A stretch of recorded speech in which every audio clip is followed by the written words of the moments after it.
जबलपुर जिला कलेक्टर के द्वारा शनिवार को पत्रकार वार्ता का आयोजन किया गया। पत्रकार वार्ता के दौरान कलेक्टर ने पत्रकारों को बताया कि उच्चतम न्यायालय के आदेश के आधार पर मदन महल की पहाड़ियों पर अतिक्रमण की कार्रवाई कर रहे हैं। लगभग 715 आवास बने हुए हैं, जिनमें लगभग 21 हेक्टेयर जमीन खाली कराकर प्रशासन के द्वारा दी जानी है। हालांकि उनकी विस्थापन के लिए तेवर में व्यवस्था की गई है और जिनका नाम पहले से ही है, उन्हें जमीन आवंटित की जाएगी।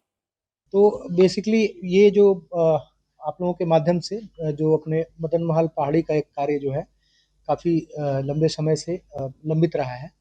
तो इसमें मैं थोड़ा-सा ब्रीफ करना चाहूँगा। तो 2010 में पहली बार जो है इसमें माननीय उच्च न्यायालय में एक याचिका दायर की गई थी रिट पिटीशन के माध्यम से, और उसके बाद फिर सब्सिक्वेंटली ये लगभग 10 याचिकाएँ दायर की गई विभिन्न वर्षों में।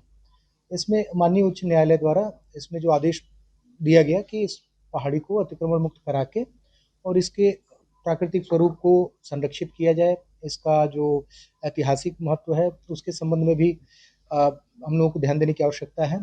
तो उस संबंध में इसमें विस्तृत रूप में पूर्व में अतिक्रमण इत्यादि हटाने की कार्रवाई की गई थी।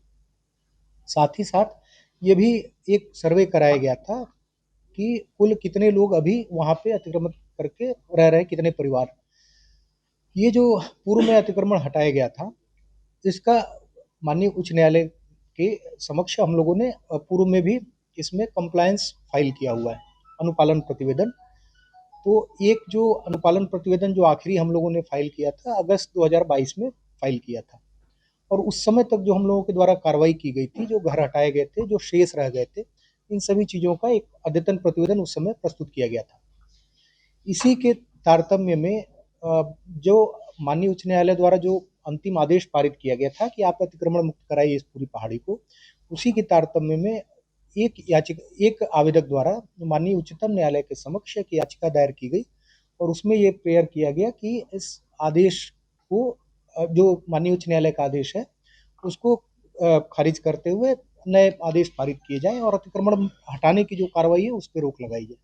तो माननीय उच्चतम न्यायालय द्वारा इसमें पुनः निर्देश दिए गए, उस याचिका को डिसमिस किया गया जो आवेदिका थी, और उसमें ये निर्देश दिए गए कि आप माननीय उच्च न्यायालय के आदेश का पालन कीजिए, और पालन करते हुए साथ ही आप हमारे समक्ष इसका कंप्लायंस रिपोर्ट भी फाइल करेंगे।